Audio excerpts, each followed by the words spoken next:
Des livres, de la musique, les spectacles, les entrevues de Musicbox avec Gérard Quentin.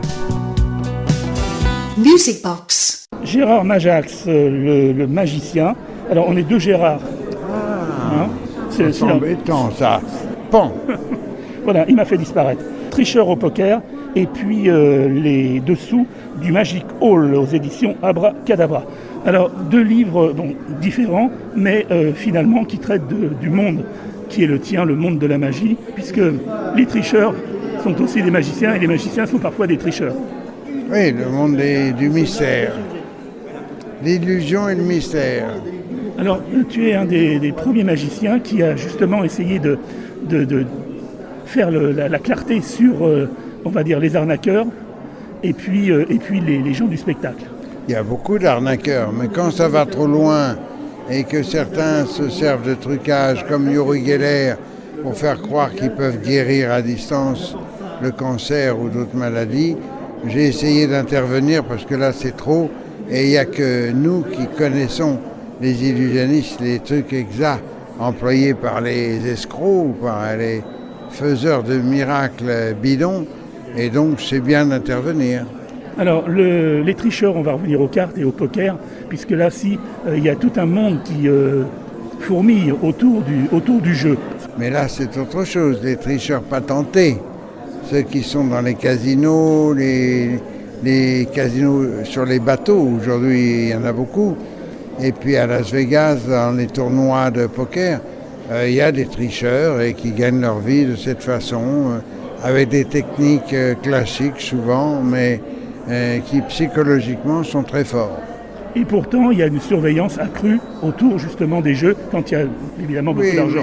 Mais psychologiquement, les tricheurs sont toujours en avance parce qu'ils trouvent le moyen par leur personnage et leur façon de jouer d'apparaître extrêmement naturel, c'est ce qui est important. Alors il y a les techniques de manipulation bien sûr, mais aujourd'hui on voit apparaître de la technologie électronique, on voit des choses arriver qui sont exceptionnelles. Oui, c'est sûr qu'il y a beaucoup de réalisations qu'on n'aurait pas pu imaginer il y a quelques années.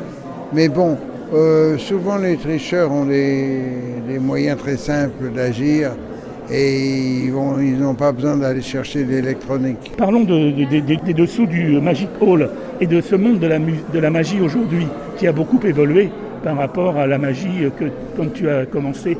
Pas tellement. Les tours sont toujours les mêmes, mais il y a des... Non, les techniques sont souvent anciennes. Comme je le disais, c'est la psychologie qui a changé. Le rythme des présentations, le style et la psychologie. Le détournement d'attention n'est pas le même.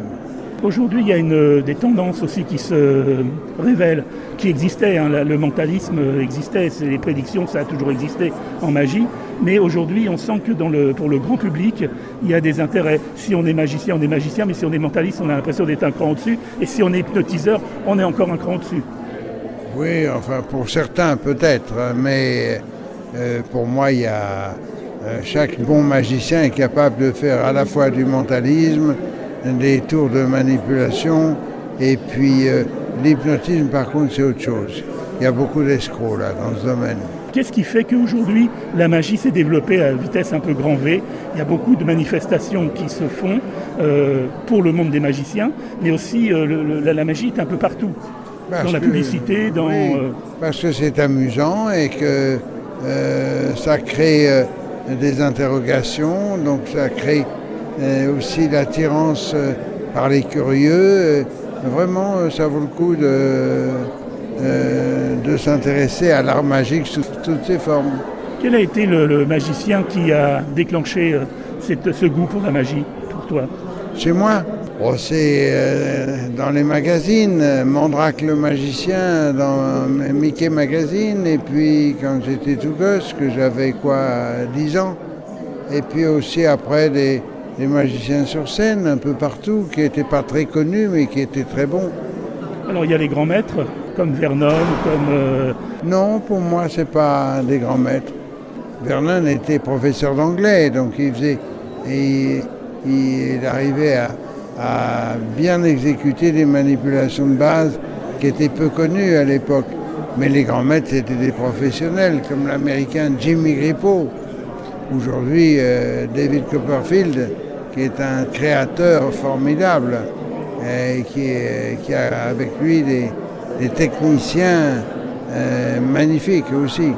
Alors la scène française de magie est très importante.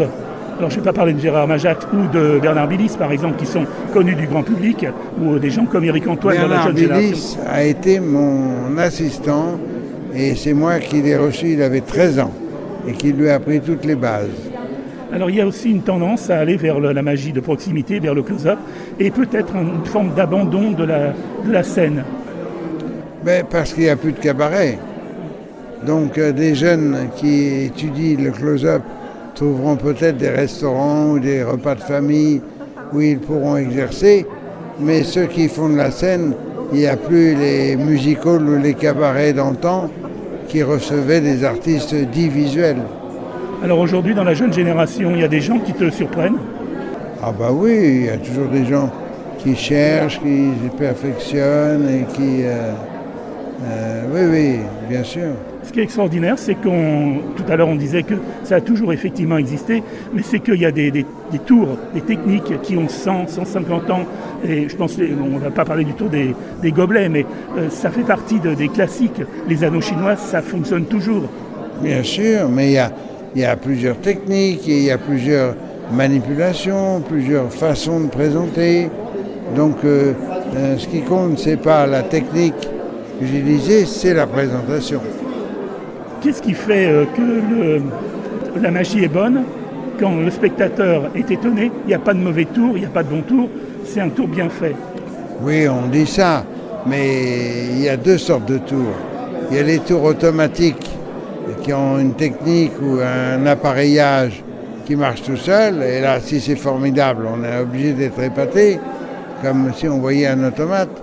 Mais il y a aussi les tours les plus intéressants, c'est ceux qui demandent tout un cheminement, tout un échafaudage mental.